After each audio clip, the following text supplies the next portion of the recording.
दोस्तों, इस कहानी को यदि आप सुन रहे हैं तो आपसे रिक्वेस्ट है कि इस कहानी को लास्ट तक जरूर सुने। अन्यथा इस कहानी की मेन मोरल आपको समझ में नहीं आएगी। तो आइए शुरू करते हैं आज की ये कहानी।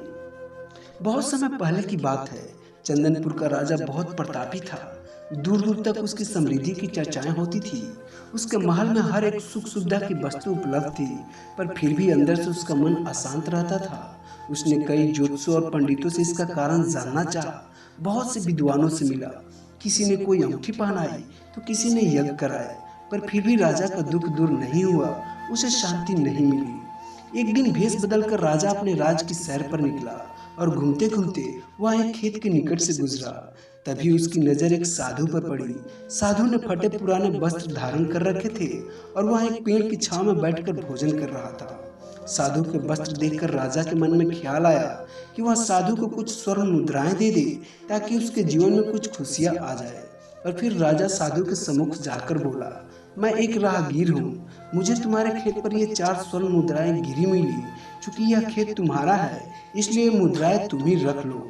फिर साधु बोला, ना ना सेठ जी, ये मुद्राएं मेरी नहीं हैं। इसे आप ही रखे या किसी और को दान कर दे। मुझे इनकी कोई आवश्यकता नहीं। साधु की यह प्रतिक्रिया राजा को बड़ी अजीब लगी। फिर राजा बोला, धन की आवश्यकता किसे नहीं होती। भला आप घर आए लक्ष्मी को ना कैसे कर सकते हैं। फिर साधु बोला, सेठ जी, मैं हर रोज 4 आने कमा लेता हूँ और उतने में ही प्रसन्न रहता हूँ। फिर राजा आश्चर्य होकर बोला, आप सिर्फ 4 आने की कमाई करते हैं और उतने में ही प्रसन्न रहते हैं, यह कैसे संभव है। फिर साधु बोला, सेठ जी, प्रसन्नता इस बात पर निर्भर नहीं करती कि आप कितना कमाते हैं या आपके पास कितना धन है। प्रसन्नता उस धन के प्रयोग पर निर्भर करती है। फिर राजा ने उपहास के लहजे में प्रश्न किया, तो तुम उन 4 आने को क्या क्या कर लेते हो। साधु भी बेकार की बहस में नहीं पड़ना चाहता था।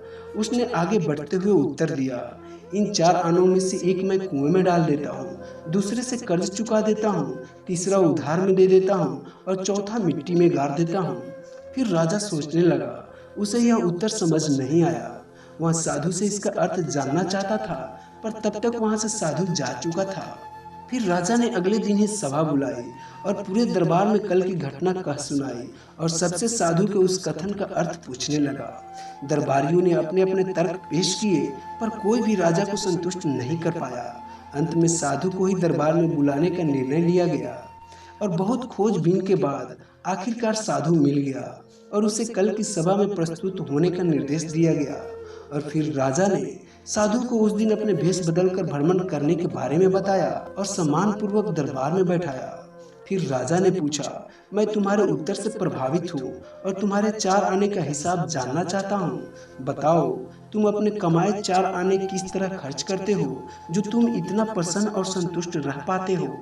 फिर साधु बोला, हजूर, जैसे कि मैंने आपको बताया था, मैं 1 आना कुआं में डाल देता हूँ, यानी अपने परिवार के भरण पोषण में लगा देता हूँ। दूसरे से मैं कर्ज चुकाता हूँ, यानी इसे मैं अपने वृद्ध माँ बाप की सेवा में लगा देता हूँ। तीसरा मैं उधार दे देता हूँ, यानी अपने बच्चों की शिक्षा दीक्षा में लगा देता हूँ। और चौथा मैं मिट्टी में गाड़ देता हूँ, यानी मैं 1 पैसे की बचत कर लेता हूँ ताकि समय आने पर मुझे किसी से मांगना न पड़े और मैं इसे धार्मिक, सामाजिक या अन्य आवश्यक कार्यों में लगा सकूं। फिर राजा को साधु की बात समझ में आ चुकी थी। राजा की समस्या का समाधान हो चुका था। वह जान चुका था कि यदि उसे प्रसन्न एवं संतुष्ट रहना है तो उसे भी अपने अर्जित किए धन को सही सही उपयोग करना होगा।